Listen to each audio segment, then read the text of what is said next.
Hit TV YouTube channels లో మీ వ్యాపార ప్రకటనలకు మరియు ప్రమోషనల్ ఇంటర్వ్యూస్ కోసం వెంటనే సంప్రదించండి.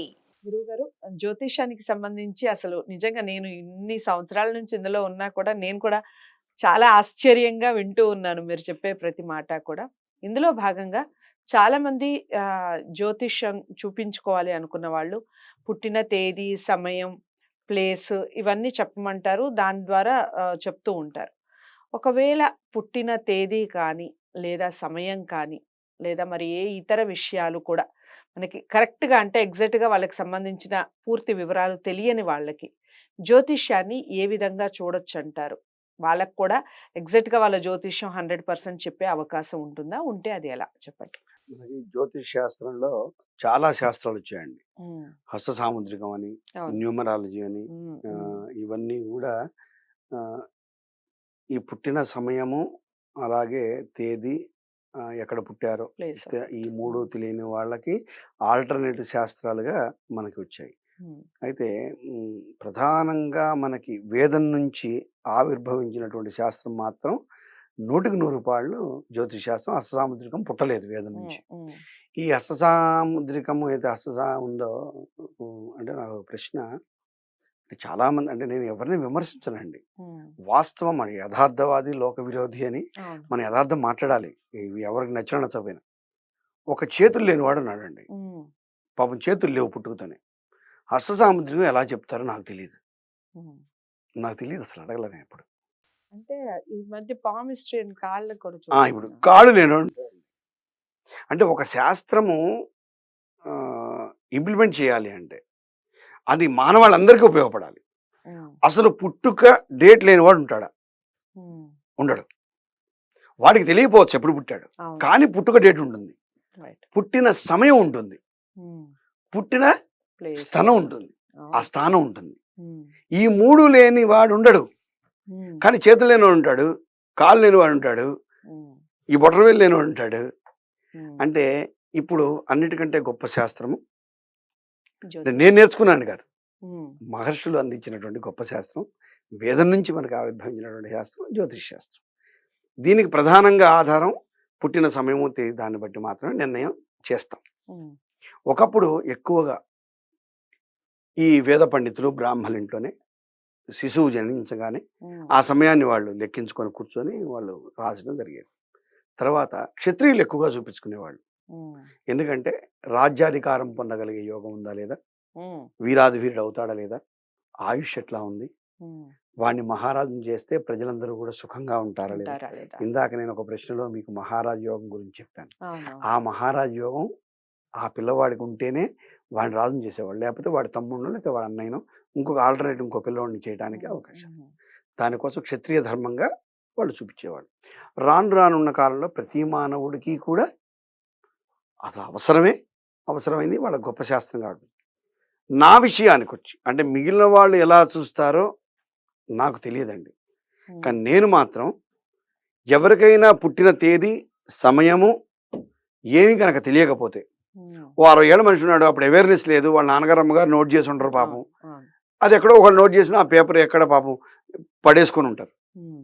అటువంటి వాళ్ళకి మొట్టమొదట పేరు ఆధారంగా గోచారం మాత్రమే చెప్తామండి. ఈ సంవత్సరం వరకు మాత్రమే. జీవితకాలం మొత్తం చెప్పడానికి లేదు.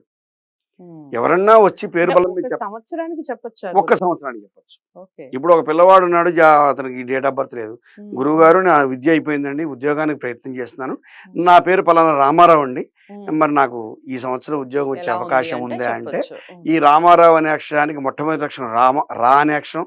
హ్మ్. మొత్తం 4 అక్షరాలు.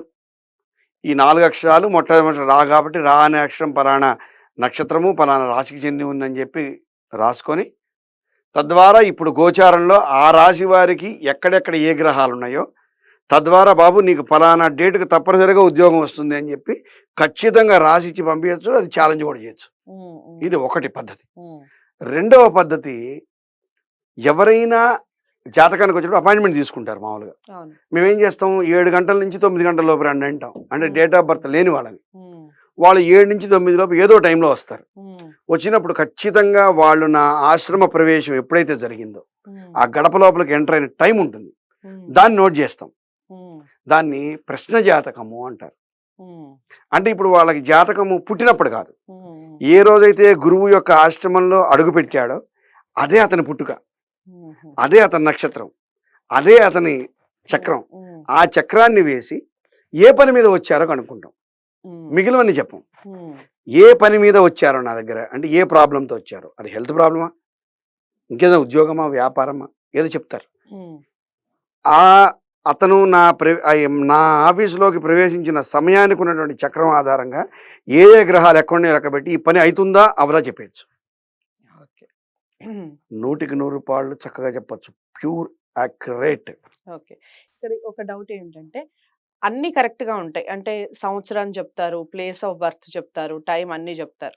దానికి తగ్గట్టుగా పేర్లు పెట్టుకోని వారు ఉంటారు. వేరే పేరు పెట్టుకుంటూ ఉంటారు. అంటే అవునమ్మా. నక్షత్రం వేరుది వచ్చి పేరు వేరుగా పెట్టుకొని ఉంటారు. అవునమ్మా. వాళ్ళకి ఏమైనా ఈ మార్పులు, చేర్పులు లేదా ఆ పేరును బట్టి వాళ్ళ జాతకాలు మారిపోయే అవకాశాలు అలా ఏదైనా ఉంటుందా? అమ్మ, నా నా పేరు భమిడిపాటి రవికృష్ణ శర్మ. అవును. మరి వేరే వాళ్ళ గురించి మాట్లాడదు మనం. హ్మ్. రా అనే అక్షరం నా మొట్టమొదటి పేరు. హ్మ్. పూర్తి పేరు నాన్నగారు వాళ్ళు పెట్టిన పేరు సత్య అనంత రవికృష్ణ శర్మ. హ్మ్. సా అనే అక్షరం హ్మ్. గోస సీసు. హ్మ్. నాది యాక్చువల్గా శతభిష నక్షత్రం అవ్వాలి, హ్మ్. కానీ నేను పుట్టింది పలానా డేటు పలానా టైంకి పూర్వభద్ర నక్షత్రం అనుకోండి నాది. హ్మ్. హ్మ్. పేరు పెట్టింది ఒకటి, హ్మ్. రవికృష్ణతో చలామణి అవుతున్నా, హ్మ్. చాలా సంతోషంగా గడుపుతున్నా, హ్మ్. గొప్పగా గడుపుతున్నాను నేను, సంతోషంగా. సంతోషంగా ఉన్నా నేను, హ్మ్. నా వరకు నేను సంతోషంగా ఉన్నా. హ్మ్. సపోజు ఎవరో పేరు బాగా కలిసి వచ్చిందని రేపే నేను రేవంత్ రెడ్డి అని మార్చుకుంటా, హ్మ్. ముఖ్యమంత్రి అయిపోతానా? అంటే నా డౌట్ అది కాదండి. మీరు చెప్పింది ఓకే. ఇప్పుడేంటంటే ఒకవేళ వాళ్ళ ఆ పేరు అంటే వాళ్ళ డేట్ ఆఫ్ బర్త్‌ని, వాళ్ళ ప్లేస్ ఆఫ్ బర్త్‌ని కాకుండా వేరే పేరు ఏదైనా పెట్టుకుంటే వాళ్ళకొచ్చే యోగం రాకుండా ఉండే నేను అదే అవకాశం ఏదైనా చెప్తున్నానమ్మా. నేను రేవంత్ రెడ్డి అని పెట్టుకున్నంత మాత్రాన ముఖ్యమంత్రిని గాను, ఇప్పుడు మార్చుకోవడం ఆయన కాదండి. రవికృష్ణ అని పెట్టినంత మాత్రాన జ్యోతిష పండితుడు గాడు. గుర్తుపెట్టుకోండి, ఓకే. పేరులో ఎటువంటి యోగాలు ఉండవు ఉండవు ఉండవు ఉండవు ఉండవు హ్మ్. ఉండవు. ఈ మధ్య ఆకాంక్ష ఉందనుకోండి, ఈ కొత్తగా తయారయ్యారు ఈ మధ్య భూత వైద్యులు అంటాం వాళ్ళని, జ్యోతిష పండితులు అనం. హ్మ్. అంటే వాళ్ళు ఒక రకమైనటువంటి ప్రమాణం లేని ట్రీట్మెంట్ చేస్తూ ఉంటారు. హ్మ్. వైద్యం అంటేనేమో శాస్త్రం, హ్మ్. భూత వైద్యం అంటే కనపడిన దానికి వైద్యం చేయటం. ఓకే. భూతం కనపడదు కదా. హ్మ్.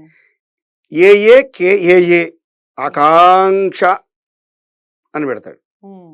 పెట్టంగానే ఈవిడ వెంటనే ఐఏఎస్ ఆఫీసర్ అయిపోతుంది. అప్పటి వరకు 10th ఫెయిల్ అవుతుంది, ఆకాంక్ష వెంటనే ఐఏఎస్ ఆఫీసర్ అయిపోతుంది. ఎగ్జామ్ రాయక్కర్లా, హ్మ్. డైరెక్ట్ రిక్రూట్మెంట్ హ్మ్. వస్తుంది అట్లా. ఇప్పుడు న్యూమరాలజీ అదే కదండీ నడుస్తుంది. అమ్మా 100% రాను. ఓకే. నీకు ఆ సమయానికి యోగం పొందే అవకాశం ఉంది. హ్మ్. ఏదో వాడి దగ్గరికి వెళ్ళావు, వాళ్ళు చెప్పారు, నీకు కలిసి వచ్చింది టైం తప్ప 100% రాను, హ్మ్. 100% రాను. హ్మ్. పేరులో ఏముండదు. హ్మ్. చంద్రశేఖర్ రావులు కొన్ని కోట్ల మంది ఉంటారు, అందరు ముఖ్యమంత్రులు గారు. హ్మ్. అంబానీ చాలా మంది ఉంటారు. ముఖేష్ అనే పేర్లు ఈ మధ్య టీవీలో కూడా నేను నా పేరు ముఖేష్, మా అమ్మ 2 గాజులు అమ్మే అంటుంటాడు వాడు. మరి అదే ముఖేష్ అపర కోటీశ్వరుడు అయ్యాడు. హ్మ్. What is the difference of name. Between 2 Mukesh నాకు తెలియదు. రైట్. ఈ ముఖేష్ ఆ ముఖేష్ ఇద్దరూ తెలీదు. ఎందుకు తెలియదు అంటే పేర్లో ఏం లేదంటున్నా నేను. హ్మ్. హ్మ్. పేర్లో ఏం లేదమ్మా, రాయని పెట్టుకున్నా హ్మ్. నీ జాతకం బాగుండాలి. హ్మ్. చీపురు అని పెట్టుకున్నా హ్మ్. నీ జాతకం బాగుంటే కోటేశ్వరుడు అయిపోతావు, నీ ఓకే. జాతకం బాగుంటే ప్రధానమంత్రి అవుతావు. చీపురు అని పెట్టుకుంటే చాలు, నువ్వు వేరే పేర్లు పెట్టుకోకర్లా, దేవుడి పేరే పెట్టుకోకర్లా. ఓకే. చాలా చాలా అంటే చక్కటి వివరణ అంటే ఇచ్చారు గురువుగారు యాక్చువల్‌గా. అంటే ఎందుకు హ్మ్. నేను అదే అంటాను, మానవాళిని ప్రయోజనం వైపు నడిపిద్దాం. హ్మ్. హ్మ్. ఒరే నువ్వు ఒక 12 సూత్రాలు ఉంటాయి, ఇవి పాటించరా? ఈ హ్మ్. 12 సూత్రాలు పాటిస్తే నీ అభివృద్ధికి ఎటువంటి లోటు ఉండదు. హ్మ్. నీ జాతకంలో 9 గ్రహాలు నాశనం అయిపోవచ్చు గాక, హ్మ్. హ్మ్. నీకు కలిసి రావచ్చు గాక, కలిసి రాకపోవచ్చు గాక, నక్షత్రం బాగుండలేకపోవచ్చు గాక, నువ్వు దరిద్రం ఉండవచ్చు గాక, 12 సూత్రాలు పాటించు, హ్మ్. నువ్వు అభివృద్ధి చెందిపోతావు. ఓకే. ఇది జ్యోతిష్యం. రైట్. గురువు చెప్పేది 60 మందికి ఇల్లు దిద్ద పెడతాడండి. హ్మ్. హ్మ్. 60 మందికి ఇల్లు దిద్ద పెడతాడు. హ్మ్. కానీ కొంతమంది పాస్ అవుతారు, కొంతమంది ఫెయిల్ అవుతారు, కొంతమంది ఫస్ట్ క్లాస్ వస్తారు, కొంతమంది సెకండ్ క్లాస్ వస్తారు. అంటే గురువు జాతకం బాగాలేదంటారా? ఇల్లు రాసిన వాడి జాతకం బాగాలేదంటారా? రాసిన వాడితే బాలేదు. నేనేమంటానంటే, హ్మ్. ఒకడు రాసి గుర్తుపెట్టుకున్నాడు, ఫస్ట్ క్లాస్ వచ్చాడు. హ్మ్. ఒకడు రాసి పరీక్షల వరకే గుర్తుపెట్టుకున్నాడు, సెకండ్ క్లాస్ వచ్చాడు. ఒకడు రాసి మర్చిపోయాడు, ఫెయిల్ అయ్యాడు. ఫెయిల్ అయ్యారు. సో నీ సాధన ఏదైతే ఉందో అదే నీ అభివృద్ధి వైపు తీసుకెళ్తుంది తప్ప శనిగ్రహము, ఓ కుజగ్రహము, ఓ రాహుగ్రహము ఉమ్, నిన్ను నాశనం చేయలేవు, ఉమ్, నువ్వు నాశనం కావు. ఓకే. వాటిని అవి అధికారులండి ఉమ్, మనని పరిపాలిస్తూ ఉంటారు. ఉమ్, ఉమ్, రంగారెడ్డి జిల్లా కలెక్టర్ ఎవరైతే మనకెందుకు, మనకు కావాల్సిన మంచి చేస్తాడు ఆయన. మనం ఆ సదుపాయాలు పొందాలి, డెవలప్ కావాలి. ఉమ్, నార్త్ ఆయన వస్తేనేమో గొప్పవాడు, సౌత్ ఆయన వస్తేనేమో నీచేవాడు కాదు కదా. ఉమ్, సో గ్రహాలు అనేవి అధికారులు. ఉమ్, ఆ అధికారుల యొక్క శక్తిని బట్టి వాళ్ళ యొక్క అనుమతిని మనం పొంది మనం యాజ్ పర్ రూల్స్ ఒక ఇల్లు కట్టామనుకోండి, ఎవడొచ్చి పడగొట్టాడు. ఆ అధికారికి నేను లంచం ఇచ్చి ఓ పూజ చేసి ఓ హోమం చేసి ఇల్లు రోడ్డు మీద దాకా కట్టేస్తా. ఈ అధికారి వెళ్ళిపోయాక ఇంకో అధికారి వస్తాడు. పడగొట్టేస్తాడు. అంటే శని వెళ్ళిపోయాడు, కుజుడు ఎంటర్ అయ్యాడు, ఇల్లు కూలిపోతుంది. చాలా చక్కటి వివరణ ఇచ్చారు జ్యోతిషానికి సంబంధించి. మామూలుగా పేర్లకు సంబంధించి చాలా మందికి ఉంటాయండి ఇలాంటి డౌట్స్. అయితే నాకే ఉంది. నా నా రాశికి సంబంధించి, నా పేరుకి సంబంధించి చాలా తేడాలు ఉన్నాయి. ఇప్పటి వరకు నాకు కూడా ఇది కరెక్టేనా, ఎందుకు ఇలా పెట్టారు అంటే మా తాతగారి పేరుని తీసుకొని పెట్టారు అని మా నాన్నగారు చెప్తూ ఇంకో ఉంటారు. విశేషం ఉంది, మీకు అర్థం వస్తున్నాను. ఉమ్, ఇంకా నా స్పెషాలిటీ చెప్తున్నా. ఇందాక 2 చెప్పాను. ఒకటేమో పేరు బలం మీద, ఉమ్, 2 ప్రశ్న జాతకం. ఉమ్. నేను రీసెర్చ్ చేశానండి. చెవు చూసి జాతకం చెప్తా నేను. అవునా? ఎవ్వరికి డేట్ ఆఫ్ బర్త్ అవేం లేని వాళ్ళకి ఉమ్, వాళ్ళ 2 చెవులు చూసి నేను జాతకం చెప్తూ ఉంటాను. ఓకే. మరొక ఇంటర్వ్యూ ఎప్పుడైనా తీసుకుందాం, మీ ఇష్టం వచ్చిన వాళ్ళని పిలవండి, ఉమ్, వాళ్ళని కూర్చోబెట్టండి ఉమ్, అంటే వాళ్ళ డేట్ ఆఫ్ బర్త్ లేని వాళ్ళని ఉమ్, వాళ్ళ 2 చెవులు చూసి వాళ్ళు ఇప్పుడు ఏం చేస్తున్నారు, ఉమ్, వాళ్ళ అభివృద్ధి ఎంత ఉంది, ఓకే. వాళ్ళు ఎలా ఉంటారు, ఉమ్. వాళ్ళ ఇంట్లో ఫ్యామిలీ అంటే పరిస్థితి ఎలా. డేట్ ఆఫ్ బర్త్ ఉన్నా మీరు చెవులను చూసి చెప్పొచ్చు కదా, అంటే వాళ్ళు ఏంటి అంటే అని కూడా. నేను ఇందాక ఏం చెప్పాను, అన్నిటికంటే గొప్ప శాస్త్రం జ్యోతిష్యం. జ్యోతిష్యం, అవును. ఇప్పుడు స్కానింగ్ మిషన్ ఉంది, స్కానింగ్ రిపోర్ట్ ఉంది. ఉమ్, స్కానింగ్ ప్రకారం వచ్చిన రిపోర్ట్ ప్రకారం నేను వైద్యం చేస్తా. నాకు ఇక్కడ స్కానింగ్ మిషన్ లేదు. ఉమ్, ఇప్పుడు ఏం చేయాలి నేను? అతనికి ఉన్నటువంటి రుగ్మతను బట్టి నేను ట్రీట్మెంట్ చేస్తా ఫస్ట్, స్కానింగ్ మిషన్ తర్వాత. ఉమ్, అంటే ముందు అర్జెంటుగా ఫస్ట్ ఎయిడ్ చేయాలి నేను. ఉమ్, ఉమ్. స్కానింగ్ దాకా ఆగితే ఫస్ట్ ఎయిడ్లోనే ప్రాణం పోతుంది. ఓకే. సో ఈ ఫస్ట్ ఎయిడ్ లాంటిది నేను చెప్పేటువంటి చెవులు చూసి చెప్పడం అనేది ఉమ్, అతనికి ఎటువంటి ఆధారాలు లేవు కాబట్టి అప్పటికప్పుడు. ఉమ్, ఒకవేళ ఉన్నాయనుకోండి, చక్కగా గ్రహాలు నక్షత్రాలు మంచి స్కానింగ్ రిపోర్ట్, ఎంఆర్ రిపోర్ట్ వస్తుంది మనకి, ఉమ్, సిటీ స్కాన్ చేయొచ్చు, ఉమ్. చేసి మనం రోగానికి మందు వేయచ్చు. రైట్. బిఫోర్ దట్ నాకున్నటువంటి పరమాత్మ, ఆ జగజ్జనని అమ్మవారు ఇచ్చినటువంటి అనుగ్రహం, శ్రీరామచంద్రమూర్తి యొక్క ఆశీస్సులు, మా తల్లిదండ్రుల యొక్క దీవెనలు, నేను చెవులు చూసి పర్ఫెక్ట్గా మీకు డేట్ ఆఫ్ బర్త్ ఎంత పర్ఫెక్ట్గా జాతకం చెప్తామో నేను చెవులు చూసి అంత బాగా చెప్తా జాతకం. ఓకే. అంటే నేను ఇందాక అడిగారు కదా, డేట్ Interesting. ఆఫ్ బర్త్ లేని వాళ్ళకి ఎలా ఎలా చెప్తారు చెప్తారు? అని. సో చాలా ఇంట్రెస్టింగ్ అండి. చెవులు చూసి జాతకం చెప్తారు. నేను ఇది కూడా ఫస్ట్ టైం వింటున్నాను. చెవులు చూసి జాతకం చెప్పే వాళ్ళు ఉంటారు అని. నాకు అది రికార్డు కూడా ఉంది. ఓకే. ముఖస్థుతి చూసి చెప్పే వాళ్ళు ఉన్నారు. చాలా మంది ముఖాలను చూసి చెప్తారు అని, గురుగారు చెప్పినట్టుగా పామిస్ట్రీ అని, ఇలా రకరకాలుగా హస్త సాముద్రికం అని, ఇలా మనం చాలా న్యూమరాలజీ అని ఇలా చాలా విన్నాము. ఇక చెవులు చూసి జాతకం చెప్తారు, ఎలా చెప్తారు అనేది ఒకసారి మళ్ళీ దానికి సంబంధించిన ప్రోగ్రామ్ చేసే ప్రయత్నం చేస్తాను. ఏదేమైనప్పటికీ పేర్లకు సంబంధించి మనం ఒక పేరు పెట్టుకుంటాం, మన రాశి కానివ్వండి మనది వేరుగా ఉంటుంది, మన డేట్ ఆఫ్ బర్త్ వేరుగా ఉంటుంది. ఈ 2 మ్యాచ్ కాకుండా ఉంటే మన లైఫ్ ఎలా ఉంటుంది అనే డౌట్స్ చాలా మందికి ఉంటాయి. అదే ఇప్పుడు నేను అడగడం జరిగింది. సో అసలు పేరులో ఏమీ లేదు, జాతకంలోనే ఉంటుంది. వాళ్ళు పుట్టిన టైము, డేట్ ఆఫ్ బర్త్ కరెక్ట్గా ఉంటే 100% వాళ్ళు ఎలా ఉంటారు అనేది క్లారిటీగా చెప్పొచ్చు అన్నట్టుగా చెప్తున్నారు. ఏదేమైనప్పటికీ చాలా ఇంట్రెస్టింగ్ టాపిక్, చాలా ఇంట్రెస్టింగ్గా చెప్పారు విషయాన్ని, అందరికీ బోధపడిందని అనుకుంటున్నాను. ఇంకా డౌట్స్ ఏమైనా ఉంటే తప్పకుండా కామెంట్ బాక్స్లో తెలియజేయండి.